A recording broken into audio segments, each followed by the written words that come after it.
I looking like destiny calling. It looking like Dame Fortune on the blower, not to mention the Lady Luck coming up with the tap on the shoulder, also fate taking a hand. I refer, of course, to the fact that the collapse in Britain opening the paramilitary organizations on every side were coming up with the plans to save the Cromlin remains of democracy.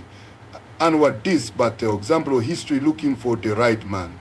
And all it getting at the present is the wizened or retired colonels and generals in the 30 bowlers and the Afratis in the knees sitting around in the Brit Legion halls with the 98-year-old ex-corporals and Simla and working out what they having on the blazer badges and what color they paint the regimental minivan and whose turn been to write a letter to the Daily Telegraph and the exact date for getting India back, weather permitting. Vote Kine Oko, you call it not.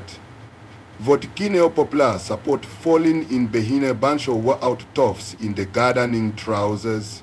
Vote chance they standing when the Boilermakers Union start swinging the spanners and putting the fearful boot in. It all very well being a dab hand at sitting in the basement underneath the SAMU and working out where the next consignment or turnip jam come from, but it not much help when they took lobbing the mortar shells into the elegant premises of the Docking Tennis Club. Britain clearly in the market for a progressive young officer to commanding the respect of the populace. Also a man with deep political wisdom, what capable of taking a sophisticated view of the sensitivities of the delicate situation. Next time the notorious working the rule getting a pull that the Ford Motor Company, for example, it no good the private troops just rushing in and lashing out with the patterns. This usually victim trouble.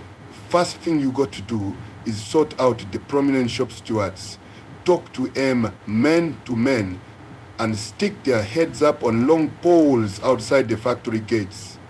After that, you send in the first jeeps round the local Rosen estate and burning it to the ground. Nothing shutting up the left, wing troublemakers like it in the family chart, naturally with the threatening or the breakdown of the law and the order you have to be damn sure the judiciary taking a firm line. The best way to make certain of this is to bank the present lot in Choki and pass the wigs out among the reliable NCOs with a card for them to learn off by heart saying, "Good morning, you red bugger, I see you pleading guilty." The penalty is getting hung by the neck. Of course, the media gotta be handled right. It's no good simply dropping napalm on the radiographers or saying the dogs loose in the universities. It's necessary to woo the populace with a bit or the smart propaganda and winning them over to the cause. The leader gotta turn up in the offices of the Inner Fruition Times, for example, and explain to the editor what line he taking from now on. Naturally, he replied, "Peace off." Or nobody mocking about with the inner independence or the press, whereupon you pointing out that the big bank was just knocking his monocle into his tea coming F from the Daily Telegraph on account or you got a missile frigate mode of the Poplar Tower Bridge. So how about a headline say, "Gunboat diplomacy making Britain great again"?